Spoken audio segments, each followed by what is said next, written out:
Vamos lá, pessoal. Eu vou começar aqui falando um pouco de algumas dicas importantíssimas para a prova de segunda fase do 44º exame. Sempre tem a pergunta aqui, né, sobre qual que vai ser a peça que vai cair aqui no 44º exame, segunda fase penal. E aí a gente procura dar essa resposta sempre procurando verificar quais foram as provas anteriores. Nós temos aqui uma quantidade de peças que são as mais importantes, né? Então, nós temos peças como resposta à acusação, peças como memoriais escritos, apelação, recurso em sentido estrito, agravo em execução. Essas 5 peças são importantíssimas. É claro que quando eu falo do recurso, né, de apelação, recurso em sentido estrito e recurso de agravo em execução, tem as contrarrazões também, que são importantíssimas, né? Então, se nós pegarmos aqui o histórico das provas anteriores, a última prova do 43º exame caiu as contrarrazões de apelação. 42º exame, resposta à acusação. Aí no 41º, 40º, 39º foi apelação, né? Veja como que pode repetir, né, um recurso. Sempre tem aquela questão que o aluno fala, o que caiu na vez passada não vai cair mais. Isso não é verdade, está aqui comprovado, né? No 38º exame caiu agravo em execução, 37º os memoriais escritos, 36º a resposta escrita, 35º a apelação, e aí vamos lá. Desde o 34º exame que não cai recurso em sentido estrito, né? Então, assim, a grande aposta que nós temos hoje aqui é do recurso em sentido estrito, né? Porque realmente, né, desde o 34º exame que não cai um recurso em sentido estrito, tá? Então, hoje a aposta que nós temos é para o recurso em sentido estrito, tá? E eu aposto também muito nos memoriais escritos, porque os memoriais escritos, o último exame que caiu foi o 37º exame, tá? Então tem chance de cair. Eu ainda sou mais os memoriais escritos do que o recurso em sentido estrito. Porque o recurso em sentido estrito, ele está muito limitado à questão do tribunal do júri, porque se for cair, vai cair do artigo 581, inciso 4º, que é da decisão de pronúncia, né? Então eu sou mais ainda apostar nos memoriais escritos, tá? Então minha aposta maior seria isso. E por quê? Memoriais escritos, pessoal, na prática a gente utiliza muito. Memoriais escritos é uma peça que possivelmente tem preliminar, é uma peça que tem tese de absolvição que pode envolver uma excludente de licitude, uma excludente de culpabilidade, uma excludente de tipicidade, uma negativa de autoria. Tem todas as teses subsidiárias, são várias teses subsidiárias, né? Então, a chance que eu vejo aqui maior de cair em memoriais escritos, que desde o 37º exame que não cai, tá? Desde o 37º exame. Tá? Então, eu dedicaria um pouco mais os estudos nos memoriais escritos e no recurso em sentido estrito. Tá? Bom, mas a ideia aqui, pessoal, da nossa discussão é saber, né, de repente, né, o aluno nunca fez segunda fase da OAB, está apreensivo, né? Outro já fez diversas vezes, né? Então, eu quero tentar falar um pouco a linguagem dos dois perfis, né, de alunos, né? Com relação ao aluno que já fez exames da OAB, né, isso conta como um ponto positivo, porque ele já tem a experiência de tempo, principalmente de tempo, né, que a gente sabe que afeta muito numa resposta. Já quem nunca fez o exame da OAB vai ter que treinar essa questão do tempo, né? Então, a dica que eu dou para vocês que nunca fizeram exame da OAB é quando for pegar uma prova anterior, e eu falo, vocês têm que pegar as provas anteriores, né? No mínimo, você pegar 2 peças anteriores, são 2 memoriais, 2 respostas à acusação, 2 apelações, 2 contrarrazões, no mínimo 2, né? Das provas anteriores.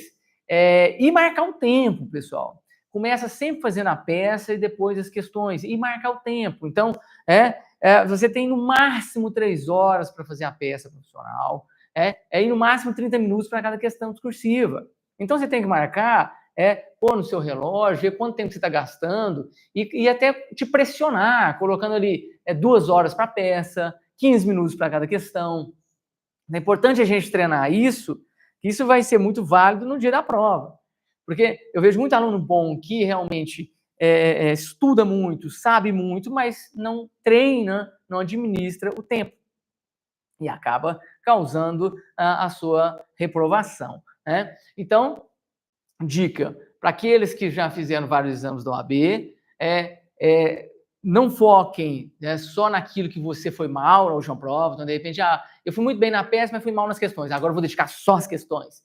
Né? Vou só passar o olho nas peças. Cuidado, que isso já aconteceu aqui com um aluno, aí ele foi mal na peça. Né? Então, assim, você tem que saber estudar. Né? Então, mesmo aqueles que já fizeram os exames anteriores, tem que dedicar a peça, tempo da peça e tempo da questão discursiva. Tá? Isso é primordial, você separar seu tempo. Um dia para a peça, um dia para a questão discursiva. Tá?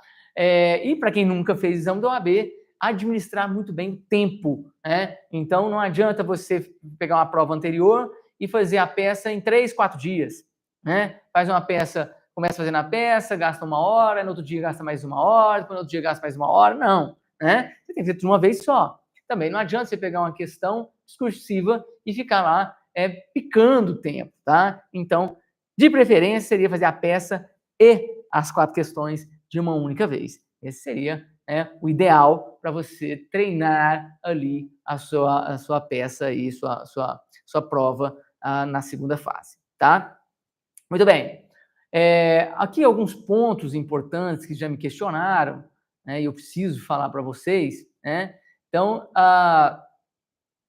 primeiro é o seguinte, pessoal, peguei a prova. Eu já começo fazendo a peça, eu começo fazendo as questões. Como é que funciona? Pessoal, por experiência aqui própria, você tem que fazer a peça primeiro. Não adianta querer fazer as questões discursivas. A peça demanda mais tempo, então você foca na peça. Tá? E quando eu falo focar na peça, é o seguinte, pegou a prova, antes de já iniciar a peça, só passe o olho nas questões. Quando eu falo passar o olho nas questões, não é para fazer as questões.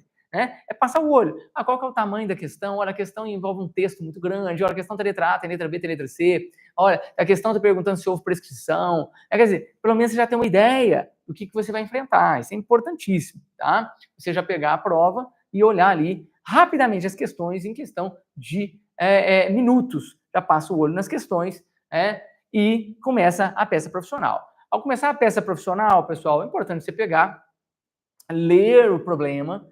E não pode ler de uma vez o problema. Se você ler de uma vez o problema, o que vai acontecer? Você lendo de uma vez o problema, você vai ter que ler de novo. Depois vai ter que ler de novo.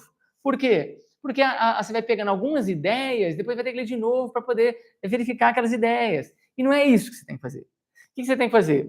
Começou a ler o problema, lê o primeiro parágrafo, pensa e já faz no seu rascunho uma anotação. Então, na anotação, você já pode colocar quem que é o juízo competente, se você já identificou a peça, qual que é o fundamento legal. Eu gosto de separar no rascunho o que é preliminar, o que é tese principal, o que é tese subsidiária. Então, tese preliminar. Eu encontrei uma tese preliminar aqui, que não necessariamente vai estar na ordem, né? Encontrei uma tese preliminar. O que acontece? Já vou e coloco ali, naquele lugar. Então, eu faço umas colunas. Da primeira coluna preliminar, eu já anoto, achei uma nulidade. Nulidade do quê? De qual ato? Coloco artigo tal. Depois, tese principal de absorção. Já coloco a absorção ou a tese que eu encontrei. E as teses subsidiárias, já achei aqui que foi fornecida a data de nascimento e a data do fato. Já encontrei aqui a tese atenuante de minoridade relativa. Já coloco lá o artigo 65, inciso primeiro. Então, quer dizer, você já vai montando no rascunho a peça, tá? Então, nunca lê, minha dica é nunca lê o problema tudo de uma vez, correndo, né? Porque, senão, você vai acabar tendo que ler pela segunda, terceira, quarta, quinta vez, e isso vai perdendo tempo, tá? Sempre fazendo a linha do tempo, pessoal. Linha do tempo é o quê? Linha do tempo é você colocando, olha, houve fato, data do fato, inquérito policial, oferecimento da denúncia, recebimento da denúncia, já teve audiência de instrução. Isso vai ser importante para você identificar a peça, né? É importante você fazer a linha do tempo no seu rascunho. Você tem o seu rascunho ali.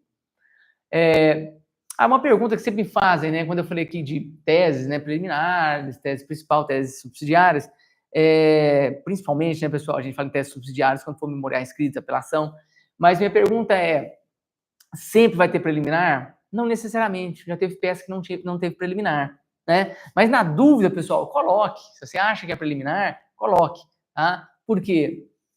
Porque é melhor você pecar pelo excesso aqui, né? A gente sabe que você não perde nota por escrever algo a mais na peça, né?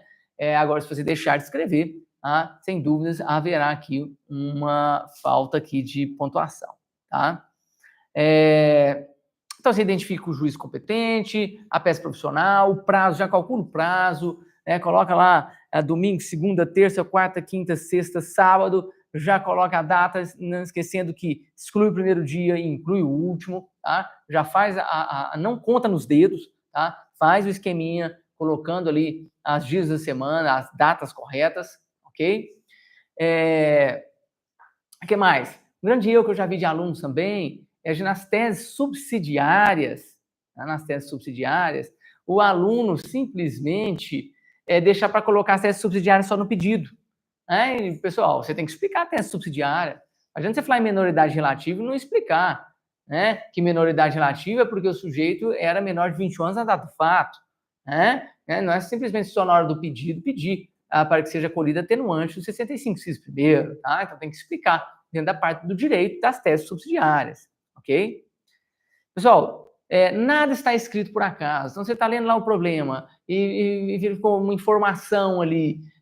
Você achou estranho aquela informação? Pessoal, verifica se não há um vício processual, verifica se não tem que alegar uma nulidade. Tá? Nada é escrito por acaso ali. Tá? Principalmente quando ele fala algo ocorreu, por exemplo, em audiência. Apesar da defesa ter manifestado não concordância, pessoal, pode saber que é uma preliminar de nulidade, tá? Artigo 564. Tá? Então, são dicas que o próprio problema vai te dando, é diferente da prática que você tem que encontrar a nulidade, né? Então, por exemplo, outra coisa importante, você vai rolar testemunhas, por exemplo, na resposta à acusação. Pessoal, se te deu o nome das testemunhas, você tem que colocar o nome das testemunhas, senão você vai deixar de ganhar pontos por bobeira, né? Então, você tem que, obrigatoriamente, colocar o nome da testemunha, tá? Aí, depois você pode escrever qualificação. Muito bem. Lembra que nas peças recursais, como apelação, recurso de distrito, agravo de execução, você tem que datar tanto a peça de interposição quanto a peça de razões, tá? Então é importante que ambas sejam datadas, tá? Está no edital escrito aí, senão você não ganha pontuação. Outra dica importante, pessoal, sempre quando você for treinar agora, estudando para a prova, igual eu falei para você, um dia você estuda peça, um dia você estuda para questões. Quando você for estudar para peça, né? Vou estudar essa resposta à acusação, vou estudar o cabimento, como é que funciona, pega uma resposta à acusação anterior, sem olhar o gabarito, vou tentar fazer essa resposta à acusação, faça sempre em cima de 5 páginas, de preferência as páginas da própria FGV. Por que eu falo isso? Porque tem gente que treina na folha de papel, né, de caderno, e de repente fez lá 6 páginas. Pessoal, são no máximo 5. Você tem que treinar, e é importante você treinar na própria folha da FGV. É só pegar no site da FGV as folhas anteriores e imprimir. Né? Então é importante você treinar. Tive um aluno uma vez que ele foi fazer a peça lá na prova, né? E quando ele foi fazer a parte dos pedidos, tinha acabado as folhas. São só 5, né? E aí ele perdeu pontuação pelo pedido, né? É claro que ele não zera. O zero é quando você erra a peça.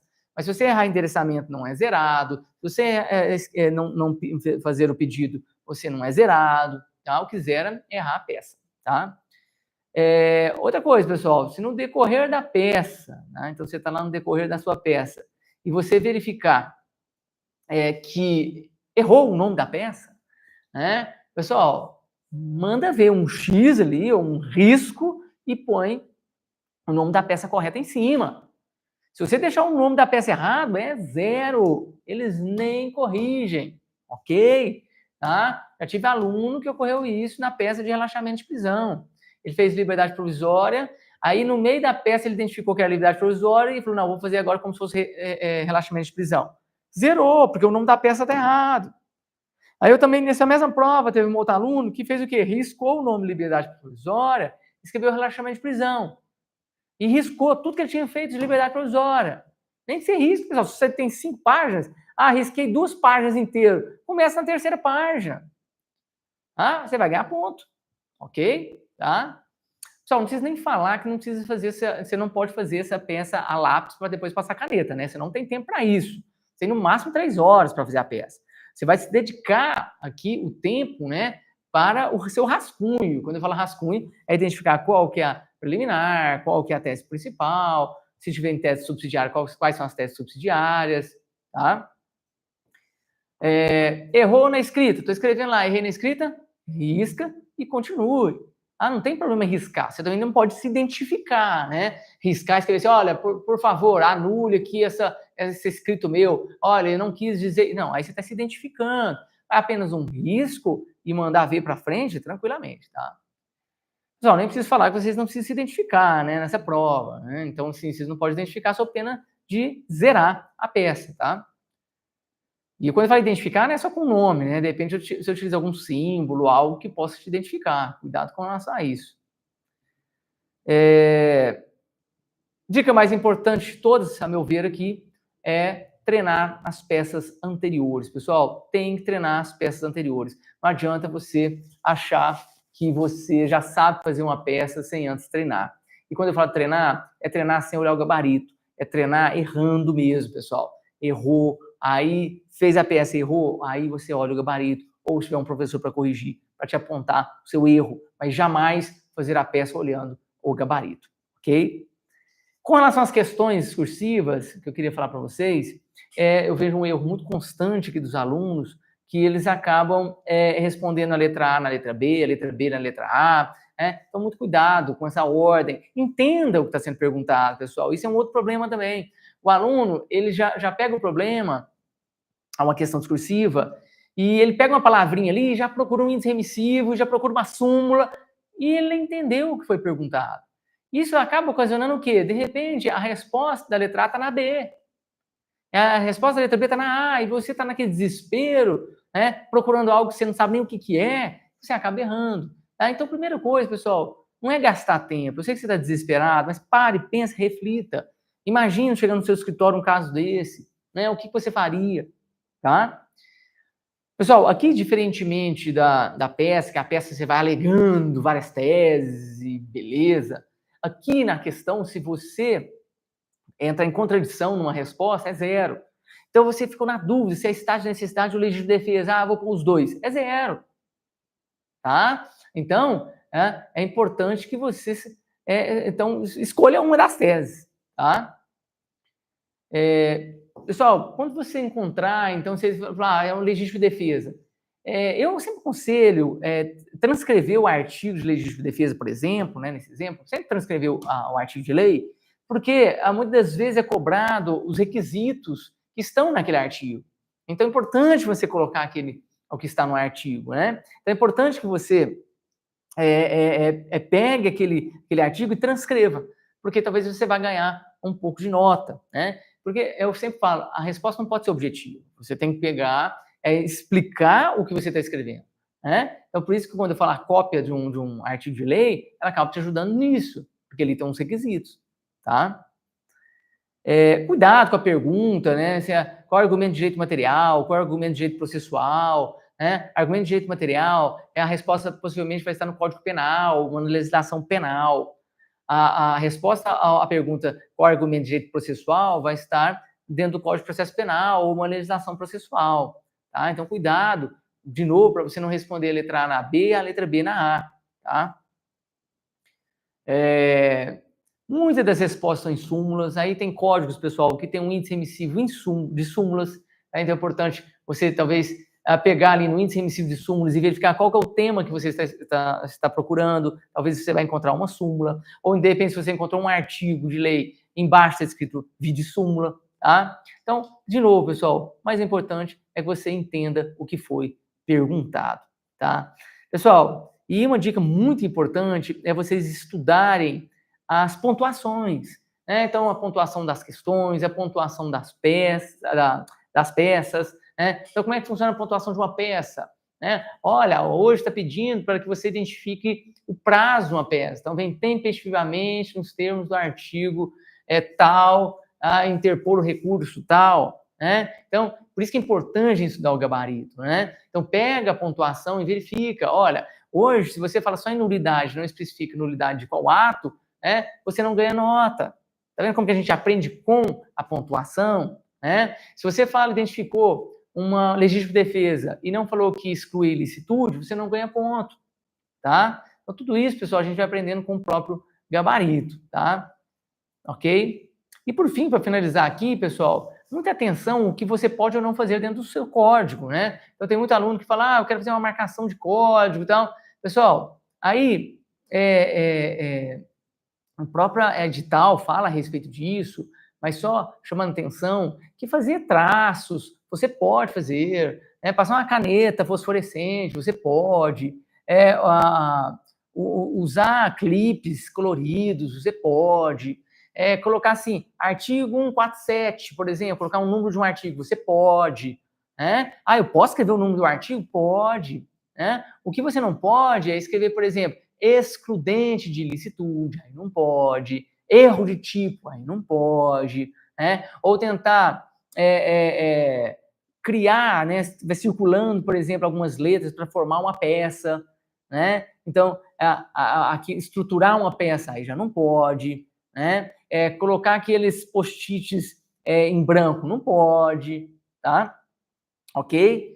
Então, muita atenção àquilo que esteja aqui no edital, tá?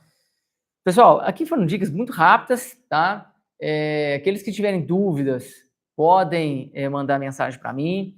Nós vamos iniciar o nosso curso aqui de segunda fase no dia 25, tá? Então, no dia 25, nós vamos iniciar aqui o nosso curso. O nosso curso, pessoal, ele vai sempre das 7 às 10 da noite.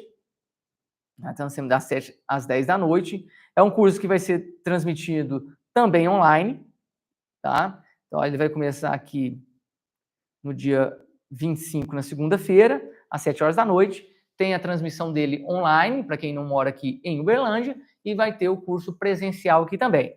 Mais informações eu consegui enviar para vocês por e-mail, né? Então, mande aqui nos comentários o seu e-mail, ou no privado, ou no Instagram nosso, que é o curso Luciano Rosa, pede lá informações sobre o curso de segunda fase. Nós temos um bom índice de aprovação, e eu estou aqui para poder ajudar vocês.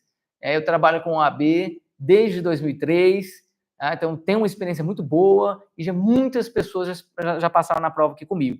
Tá? Eu quero passar vocês também. Tá? Então, o meu convite é para que vocês possam aqui fazer o curso de segunda fase conosco. Tá?